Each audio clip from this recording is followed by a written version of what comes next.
May I know if this is Miss Amelia? Yes, it's me. And you are?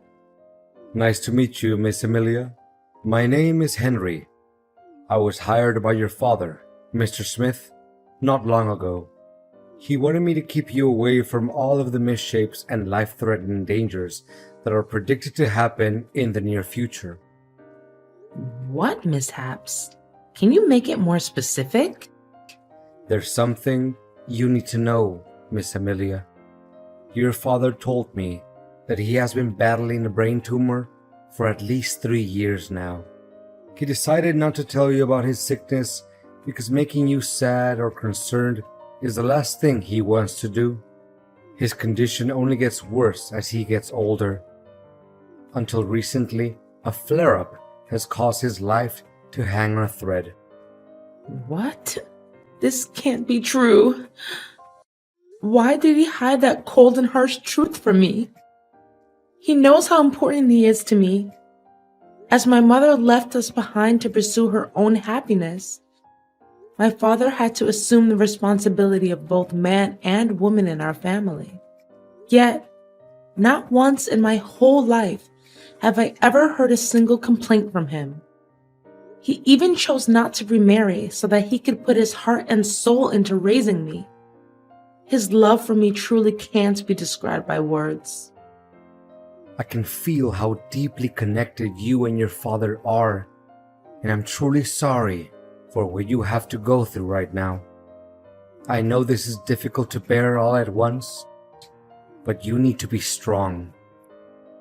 Mr. Smith anticipated that when everyone knows about his current condition, some unfortunate events may happen to you and your dad's company. That's why I'm here, to make sure that you'll be safe, no matter what circumstances. Are you still with me, Miss Amelia? Yes, continue where you're at. I'm just gathering my courage, trying to calm down and not crying too much. I know you're a brave girl, Miss Amelia, and your father is always proud of you for that. But wait, why should I put my trust in everything you have to say? Clearly you just must be some random person who happened to know my number. Mrs. Smith figured that you would ask something similar. This is why your father asked me to personally send you a keepsake that's very dear to him, which is your mother's necklace. It should have arrived in your mailbox by now. Give me a few minutes to check. Well, I guess what you said is believable, because the one I found in my mailbox is definitely my mom's necklace, which my dad always carries in his pocket wherever he goes. Look, your father is still fighting hard for his life. Although he can hardly move, he's still able to talk and remains conscious about what's going on around him. In around 3 days, I'll read his testament on his behalf at the hospital. According to his will, you, Miss Amelia, will inherit not only his incredibly large fortune, but also his $1 million company. Well, money and power are never my first priorities. All I care about right now is my dad's vitality and well-being. Money and power may not matter much to you, but your father fears that some people may try to steal them from you, or even try to get rid of you so that they can lay their hands on your father's enormous property.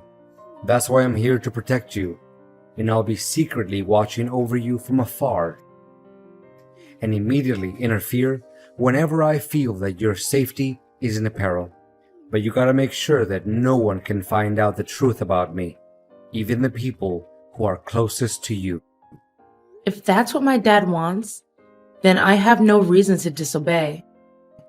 But may I know the identity of people who want to harm me to appropriate my dad's wealth? Well, there are some names on your father's list of possible suspects. Until now, they haven't made any shady move yet. But it doesn't mean that you can let your guard down. Remember, anything can happen and put your life at risk after your father makes his announcement in a few days. And you have to prepare yourself for the worst case scenarios. I understand. Thanks for the advice.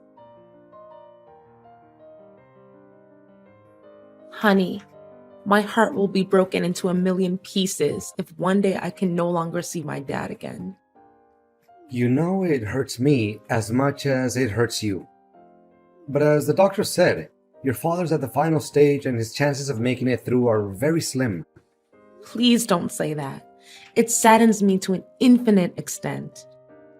I'm well aware that your dad occupies a very special place in your heart. But now that his part in this lifetime is almost complete, don't you think it's about time that we need to start focusing on keeping up his legacy and make him proud? Legacy? You mean his company? Well, I don't see any point in avoiding this matter. In fact, your father has dedicated his whole life for the growth of the company. Correspondingly, I'm sure that he would want us to take over his place and prolong his thriving business, don't you think? It really doesn't make any sense if you let his lifelong effort go down the drain by worrying too much about his destined demise. I mean, you may have a point in what you're saying, but honestly, there's no spare room for anything else in my mind right now other than my dad's life being on the line. I acknowledge what you have said, and I'm sympathetic to it.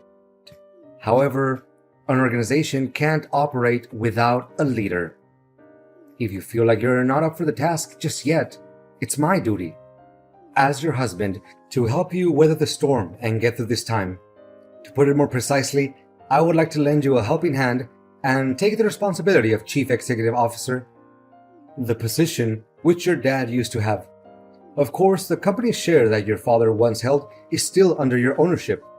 So, what do you say? Well, I really appreciate your thoughtfulness towards me. Nevertheless, my dad had stated very clearly and in detail in his statement that he wants me to assume the role of Chief Executive Officer. And for that reason, I'm not planning to do anything that's against his last wish. Wait, do you seriously think that a woman is adequate for such a prestigious leadership role like CEO? Significant positions, especially company leaders, are not a joke, and they're obviously not meant for women, honey. Don't let your brainless things like feminism trick you into thinking that you'll be able to fulfill such a substantial duty. What is your problem with women taking on significant positions at the workplace, really? Amelia, you do realize that women always have to depend on men to get everything done, right?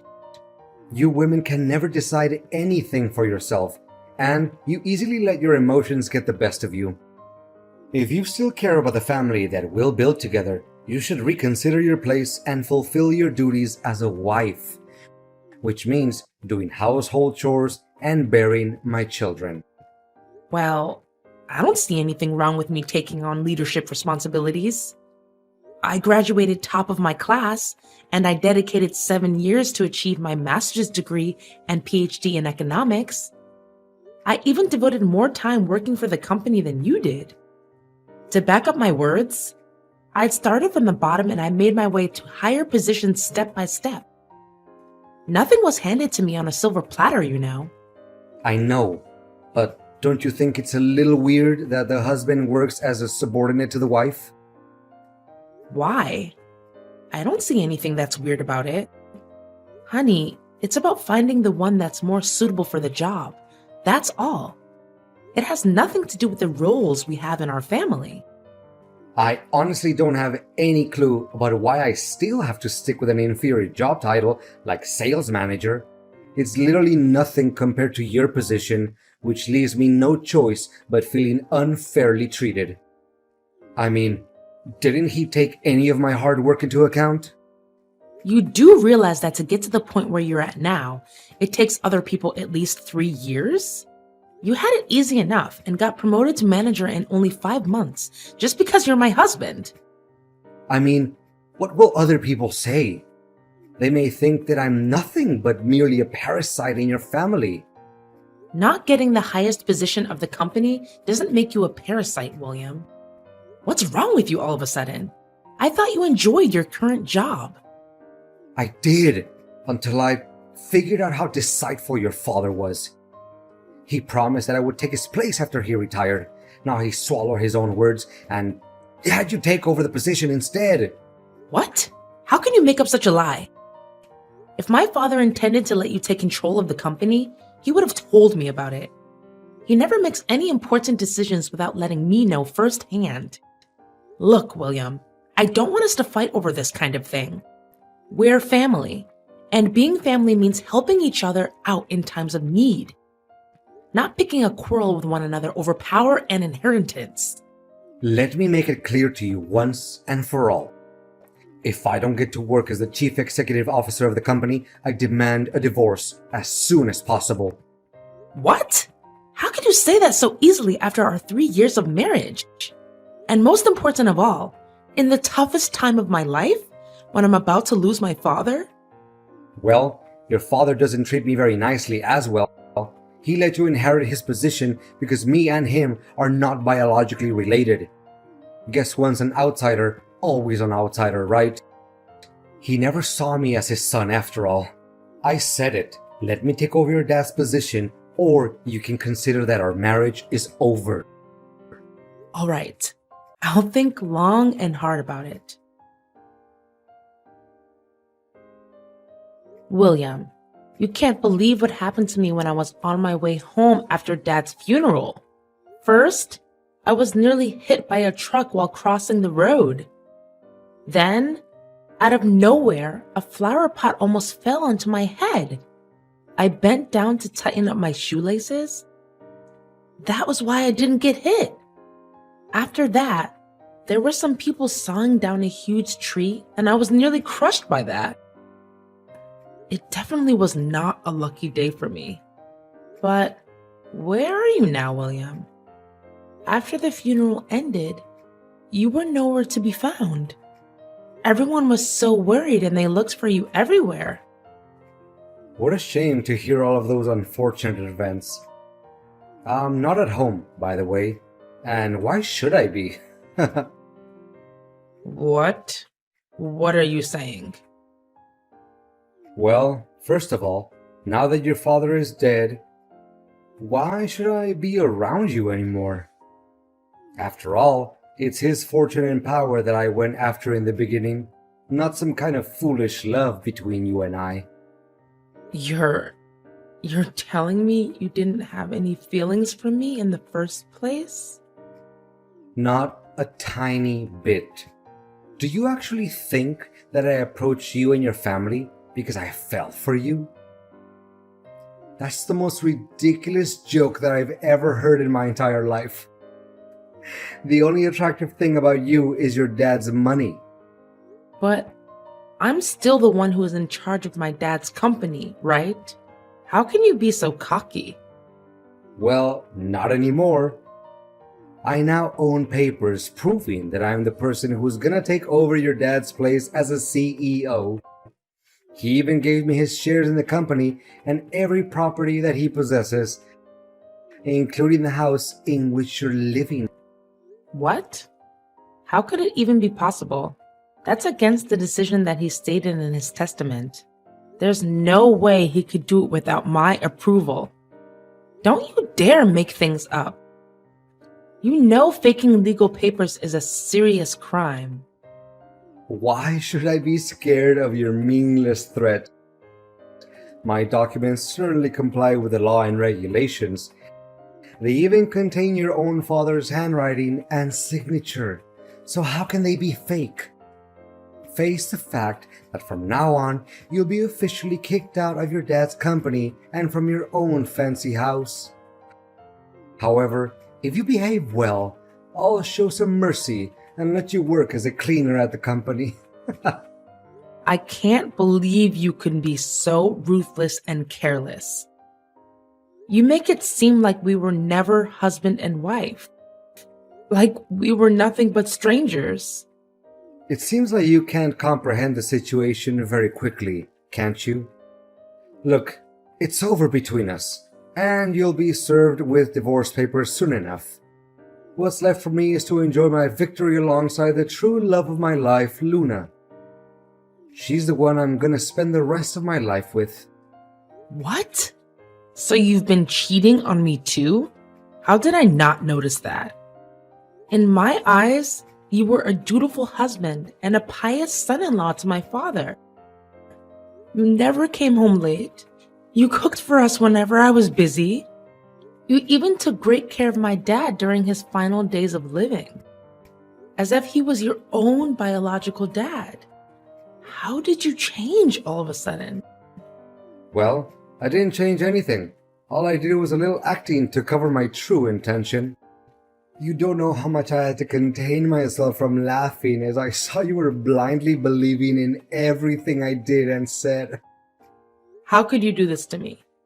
I just can't believe all of this. To think how kind me and my dad were to a jerk like you gives me chills down my spine. Kind? Am I hearing it correctly? Your father treated me like dirt.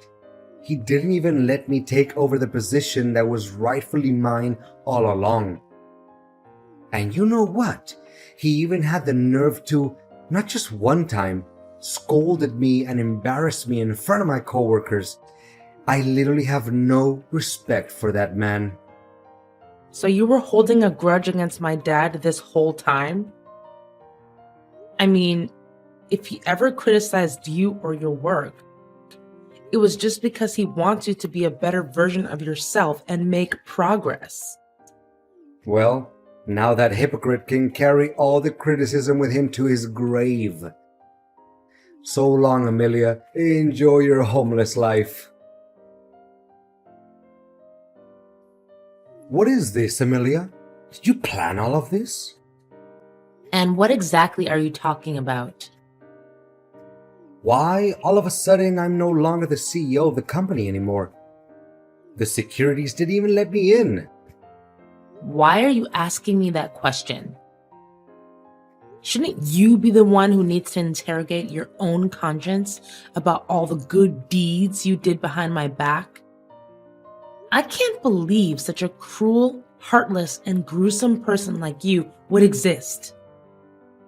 What are you trying to say? Spit it out. Stop playing the fool. First, you took advantage of my father's sickness and brutally forced my father to sign all kinds of papers so that you can claim ownership of his fortune and his shares in the company. You threatened him, grabbed him by his neck. You even beat him ruthlessly.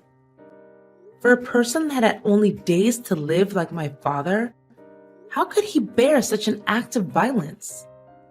You knew that, and you left him there dying all alone. It was you who killed my father. Hold on. Are you even listening to your own voice right now? Don't just accuse someone out of nowhere without evidence. I know damn well that I have all the evidence in the world to start a lawsuit against you. Do you know what I'm possessing right now? Full-length footage of you torturing my dad so that you can achieve your evil ambition. It was recorded by the hospital's cameras. Never in my worst nightmare could I imagine that one day my dad would be tortured to death by his own son-in-law. What? I thought I took care of it. You did do something about it. But fortunately, my bodyguard was smart enough to trace you down and recover the footage. Where the hell did you get yourself a bodyguard? That's just insane. I think what you just said is just a work of your imagination. I mean, you're just talking nonsense to scare me. Not only that, my bodyguard also provided the police with evidence proving how you and your mistress pull off every scheme you could come up with to murder me so that no one could ever threaten your throne anymore. Honestly, I can't imagine how wicked and cold-blooded you can get in order to seize what you want. Just in the morning, if my bodyguard hadn't tested the food before giving it to me, I would have been poisoned to death. Guess you also bribed the hotel staff, right? Just like every other sin you committed when you were working for my dad, right? You'd better watch your mouth. you wretched. Let me see. Faking receipts, taking bribes, embezzling the company's operating budget, leaking confidential information to other competitors, and not to mention murdering my father and failed attempt to assassinate me? I'm done arguing with an inhumane person like you. If I were in your shoes right now, I would start coming up with any possible reasons to defend myself in front of the court. Oh no, I think a police officer is knocking at my door. What should I do? Please, withdraw your complaint along with the evidence. You can't do this to me. Your days of abusing your power and violence are over, William. Don't ever let me see your face again. As the story got around, my case immediately grabbed the press's attention. The public, especially William's colleagues, were so angry that they even came to William's parents' place to demand justice for me. William fought as hard as he could and came up with every absurd and invalid argument to defend his crimes. However, with all the evidence that my bodyguard secretly helped me gather, I still won the case. Finally, my ex-husband's mask was exposed along with all of the dreadful crimes that he committed for the sake of power and money. William was sentenced to 20 years in prison, and all of his property was confiscated and returned to its rightful owner, which is me, the CEO of my dad's company. Being a competent, talented woman with a solid academic background, the substantial duty of a leader doesn't slow me down at work.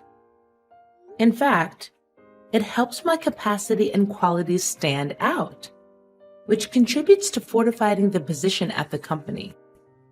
My bodyguard is still doing a great job at protecting me from every danger I could possibly encounter.